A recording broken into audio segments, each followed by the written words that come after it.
Hey, it's Seda. I am the creator of Herbalist Hub Pro. It's an Notion workspace designed for professional herbalists to manage clients, track formulations, and have everything they need in one spot. In this video, we can take a look at this and see how it works. Let's get started. When we open Herbalist Hub Pro, the first thing we see is the main dashboard. Here are a few key sections: the navigation bar, quick actions, upcoming appointments, priority tasks, and today's clients. At the very top of the page, there's a how to use guide. The section gives a quick overview of how everything works, so if you ever need a quick recap, you can always come back to it. The navigation bar provides quick access to everything inside the hub. Each page here is a separate database. With just one click, you can jump to any section you need. Right below, you will find the quick actions buttons. If you need to add a new client, just click this button and a blank client page will open on the right side. Simply fill in the details and it's instantly added to the database. Let's check by going to the client database, and there it is. Now the upcoming appointments section. It's set to show only scheduled sessions for the week, so you can quickly see what's coming up. Then you will see the priority tasks section. It shows only high priority tasks from the task database, so they are always easy to spot. Today's clients shows who has an appointment today. Clicking on a name takes you straight to their profile, where you can check all details about this client. This layout keeps everything focused, so we can instantly see what matters most without distractions. There is also a task section with different views. The first one is a Kanban board. You can drag and drop tasks through to-do, in progress, and completed stages as they progress. And each one shows its due date, priority, and category. Overdue shows tasks that missed their deadline, so you can reschedule them easily. Due soon highlights tasks with upcoming deadlines, helping you focus on what's next. Clicking on a task opens a detailed page with descriptions and notes. The recipe section keeps your most used herbal formulations easily accessible. I've added a few examples, but a professional herbalist, you might have hundreds of recipes. This section makes it easy to find your go-to recipes. There is also a recipe development workflow with different views: idea in development, testing, refining, and finalizing. This makes it easy to follow your formulations from start to finish. And the final section is the inventory section. It gives a quick stock overview. Instead of listing everything in the inventory, it highlights low stock herbs and tools, so you can easily see what needs restocking or is close to expiring. Of course, the full inventory is always accessible from its own page. Now let's dive into the databases. Our first database is appointments. This is where all client sessions are recorded and managed. There are multiple views to focus on different time frames. Right now we are looking at today's appointments in a table view, which makes it easy to see all the key details. If we need a broader overview, we can switch to weekly or monthly calendar view. There are also dedicated views for needs scheduling, scheduled, cancelled, and completed sessions. Each appointment has its own page with detailed session records. Let's open one and take a closer look. By the way, to keep things structured, I've named each session using a format like session number with client name, but you can create your own system. This makes it much easier to track multiple sessions for each client. The client name field is a relation property, meaning it's directly linked to the client database. If we click the plus icon, we can see the entire client list and select the right person. The best part, when a new appointment is added here, it automatically updates on the client's profile page. Let's click on client's name and check client profile. Here we can see entire session of this client in one place. We will go through the client database in detail. Appointment status, select if it's scheduled, completed, and cancelled. Session type, I've included 4 preset options, but you can customize them to fit your needs. And you can choose choose the appointment date and the session length, and write a short note to remind us what the session is about in session focus property. One of the most important property is the symptoms. This section is linked to the symptom tracker database. Clicking here opens a list of all symptoms logged in the system. During the session, we can select any symptoms the client mentions. If we click on a symptom, it takes us to its dedicated page, where we can see all clients who have reported it. This is useful for identifying patterns, reviewing past cases, and drawing insights from previous experiences. Next, we have herbs and recipes suggested, both linked to their respective databases. During a session, if we recommend specific herbs, we can easily select them from the herbs inventory here. Clicking on a herbs takes us to its detailed page, where we can review properties, usage notes, and any other client interactions related to it. The herb page will also display a list of all clients it has been recommended to. The same applies to recipes suggested. Clicking here opens the recipe book, where we can quickly find and select the right formulation for the client. Write down the recommended dosage, and you can add custom text for easy filtering, record the session fee, and upload any relevant documents, reports, or images. If you need to add extra information, just click Add a Property and create a new field. At the bottom, we have three important sections: Session Notes, a place for general observations; Next Steps, Action Plan, any follow-up actions or recommendation; and Client Feedback, write notes on the client response to treatments. Filling out these sections helps track progress and plan future sessions more effectively. Now let's quickly go through adding a new session. Click New Page and it will open a new session template. As you can see, I've set the default naming format to session 1 with client name. Simply update the session number and client name, then fill in the details. Since we are adding the session from the today's view, the date is automatically set to today, but you can change it as needed. Once you have entered all the details, it's automatically linked to all related databases. Let's move on these linked databases and see how they all work together. Clients is the main database where all client information is stored. Here, different views are available based on client status: active clients, new clients, all clients, and inactive clients. Let's take a look at the client page. At the top of the page, we can quickly access the most important details: health concerns, allergies, sensitivities, and preferences. These fields come with predefined options, which can be selected from a drop-down menu. Below that, we can see the client status and personal information, but the most critical section is sessions.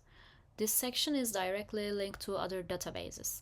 Last session, appointment details are automatically pulled from the appointments database. No manual entry is needed, as it always displays the latest recorded session. Session history lists all past appointments for this client. Herbs and recipe suggestions. These sections automatically list all recommendations made across the client's past sessions. And notes, feedbacks, and results. Scrolling down, we find the Schedule New Appointment button. Clicking this allows us to quickly create a new appointment for this client. Right below that, we have the Symptom Tracker. I mentioned that symptoms are recorded in each appointment. Here we can track all the symptoms this client has reported across all their sessions. And finally, we have the Medication History database. This keeps a record of all medications the client has taken now or has taken in the past. This is crucial for preventing potential interactions between herbs and medications and avoiding unwanted side effects. I want to continue with Symptom Tracker database. The Symptom Tracker has different views to help track symptoms effectively. First one is Ongoing Symptoms. It displays symptoms that are currently active. Second one is Needs Monitoring. It shows symptoms that require follow-up or closer observation. And Result View lists symptoms that have been successfully addressed. Since this database is connected to both the appointments and client databases, each symptom entry shows when it was recorded and which clients have experienced it. This makes it easy to track symptom progress over multiple sessions and use past data to guide future treatments. We have already talked about the medication history database. This is where all client medication records are stored. Let's open an entry, client's names, link to the client's database. Status indicates whether the medication is active, discontinued, or completed. Dosage and frequency specifies how often and how much of the medication is taken. Medication start and end date tracks the medication period.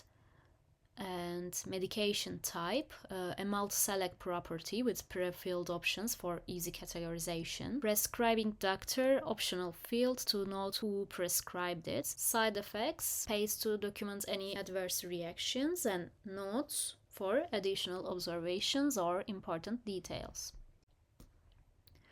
Herbs inventory. This is where we store all information about medicinal herbs and also track the ones we currently have in stock. There are different views available to help us organize and access information easily. Table view and gallery view, where we can see all details. Frequently used herbs, a section for the herbs we use the most. An area to track low stock herbs and categorized by used parts, so we can quickly find herbs based on which part is used. Leaves, roots, flowers, and so on. And wild harvested herbs, a section specifically for herbs collected from nature. Now let's check out an individual herb page. I click on lemon balm. At the top we have botanical details, Latin name, plant family, native region. Right below we can see cultivation information, growing zone, harvesting season, part used, active compounds. These fields come with predefined options, make it super easy to select when adding a new herb. Next, we add an image of the herb for easy identification. Here we define how the herb is used. Medicinal use.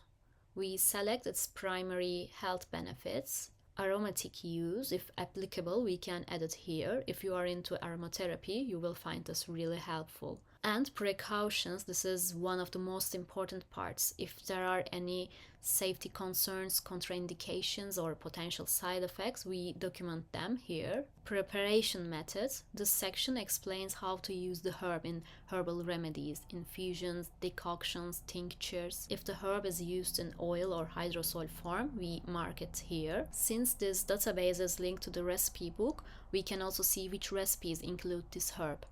And also we can see related symptoms and appointments, usage frequency. At the bottom we have purchase detail. If we have this herb in stock, mark it as owned. Purchasing date, price, stock level, and supplier.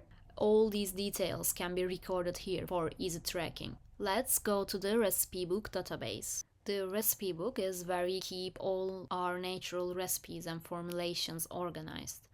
I've added a few examples to make it easy to find what we need. There are different views available. Frequently used displays your most used recipes so you can access them quickly. Recipe workflow, a board view that helps track the development process of each recipe. Medicinal purpose and recipe type, two different views that categorize recipes based on their therapeutic purpose or recipe type. You can create your own categories to customize the system. Now let's open a recipe page. At the top there is a short description of recipe. Status indicates the stage of the recipe. Recipe types includes many preset options to choose from. Herbs used, select all the herbs used in the recipe from the herbs inventory. Other ingredients, add non-herbal ingredients here. Tools used, choose the necessary equipment from the toolbox. Medicinal purpose defines the specific health focus on the recipe. Dosage, preparation time, servings, storage, shelf life, and precautions provides key details about how to prepare, use, and store the recipe. Usage frequency and images and links. At the bottom of the page there is a recipe section where you can structure your ingredients and instructions however you like. Take a deeper look at the task database. We already saw a section of it on the dashboard where we had quick access to the most urgent tasks. But here we have more views to work with. For example, we can switch to calendar or timeline views to see all tasks based on their due dates. We also have filtered views based on task type, client tasks, experiment tasks, general tasks, and recipe tasks. There is also an archive where completed tasks are stored, along with a full view that shows all tasks in one place. And of course, we can filter tasks however we need. Now let's open a task page. At the top, we can add a short description to give more context. In the category field, there are pre-filled options. We just pick the one that fits. Next, we set the due date, choose a priority level, and update the status. Once a task is done, we can mark it as complete and check the archive box to move it out of the active list. That's how the task database works. Let's take a look at finance section. I designed the finance section as a separate dashboard. Here we have navigation and quick access buttons. These allows us to return to the main dashboard or add a new income or expense easily. The first section we see in the finance dashboard is overdue. This area displays past due incomes and expenses along with their dates and amounts. In the finance tracker, we can view all transactions in different formats. A list of all income and expenses, a filtered view showing only incomes, a filtered view showing only expenses, and monthly summary. In the monthly summary, each month's total profit is displayed next to the month's name. This is automatically calculated within the database. Now let's check the details of the transaction page. Here we can see all relevant details, including the payer's name, the due date, and the total amount of the payment. If the payment hasn't been made yet, we can mark it as pending. There is also an automated formula in here. If a payment is overdue and hasn't been marked as paid, it will automatically display an overdue tag, and this transaction will also appear in the overdue section of the dashboard. The profit formula field is used for calculating profit in the monthly summary. Since we won't be manually editing this, we can hide this field. Additionally, there are new income and new expense templates. Depending on which one we choose, the page will open with pre-selected properties. Let's continue with the library page. The library is also designed as a dashboard. Similar to finance, the most important elements are displayed at the top for quick reach. In currently reading, we can see the books or other resources we are currently engaged with. Quick notes allows us to write down thoughts on the go. One of the key sections is recent drafts, where we can quickly access the latest notes we have written and are still working on. This is actually a view of the notebook database. At the bottom of the page, there are two separate databases, resources and notebook. The resources database is where we store all materials in detail. We can easily access different categories, articles, books, courses, podcasts, videos, and websites. When opening a resource page, we can see its author, a brief description, and other details. We can tag each resource based on its topic. Since this database works together with the notebook database, we can also see our notes, blog drafts, or any related writings connected to this resource. At the bottom of the page, related notes are listed, and we can add new notes by clicking the Add a Note button. The notebook database also has multiple views. Notes we haven't reviewed yet, perhaps saved from a resource, stay in the inbox until we organize them. There are views for new notes, drafts, completed and ready-to-use notes. Opening a note page, we can immediately see its related databases, herbs, recipes and resources. Below, we can freely write our notes, add images and attach different materials as needed. And that's the end of our tour of Herbalist Hub Pro. I hope this gave you a clear idea of how it works. If you have any questions or thoughts, feel free to drop a comment. And if you would like to explore Herbalist Hub Pro yourself, check out the link below. Thanks for watching!